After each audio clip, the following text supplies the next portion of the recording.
Hi everybody, this is Stefan Molyneux from Free Domain Radio. I hope you're doing well. So we wanted to put a presentation together about male privilege, something that you have probably heard about, patriarchy and dominance of men in society. This is the truth about male privilege.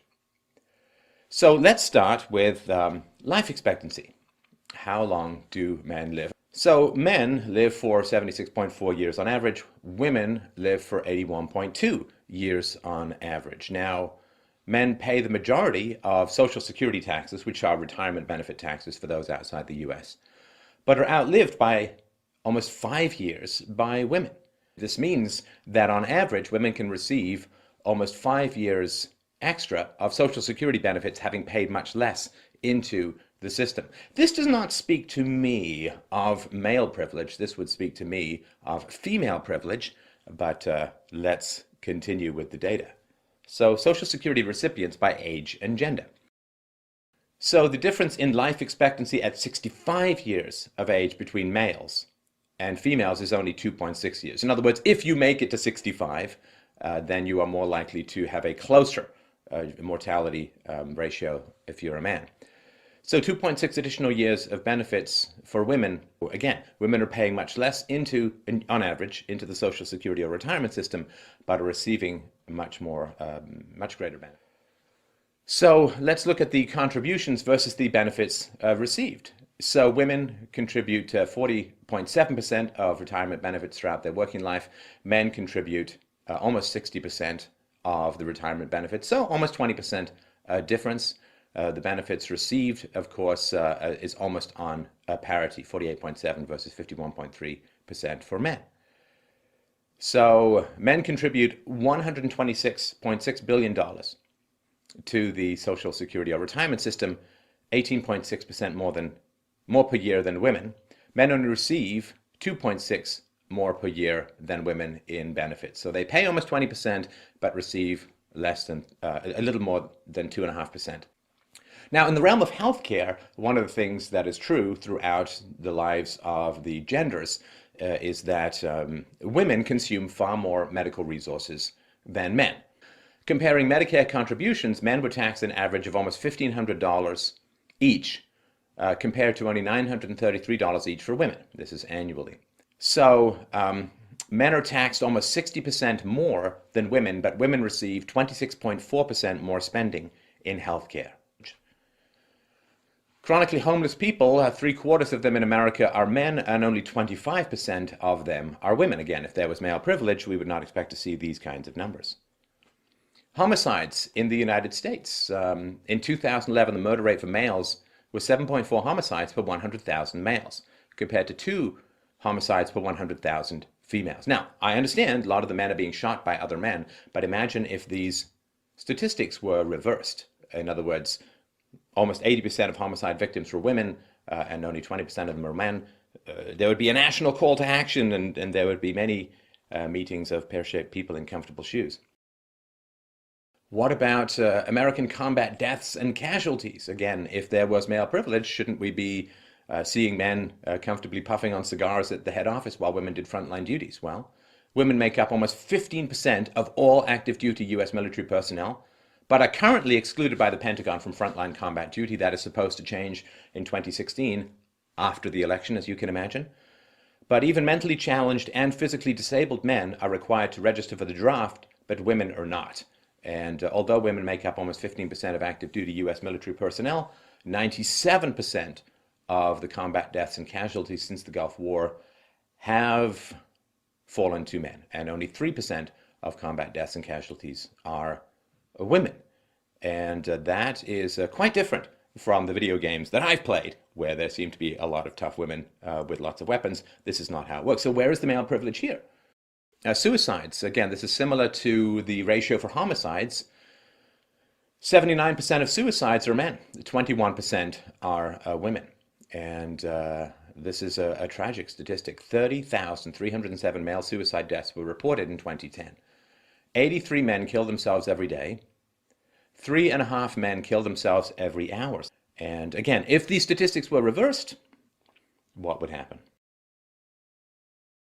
Where's the male privilege in the criminal justice system? Emphasis on criminal. So studies have repeatedly found, quote, dramatic and unexplained gender gaps in federal criminal cases.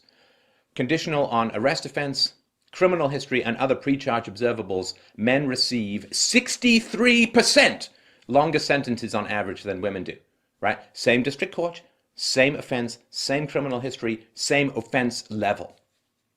Men receive 63% longer sentences on average than women do. Women are also significantly likelier to avoid charges and convictions, and twice as likely to avoid incarceration if convicted.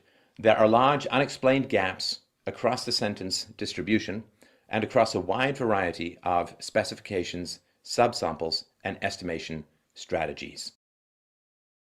Actual execution, death penalty executions by gender in the US, it's pretty rare for women to be executed.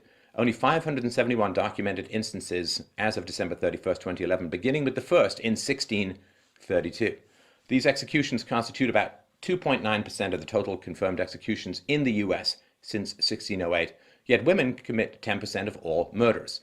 And only 12 female offenders have been executed since 1976. Where's the privilege here? Death penalty falls 97.1% on men and 2.9% on women, despite the fact that women commit 10%, or at least a court for 10% of all murders. So, not seeing a lot of privilege there.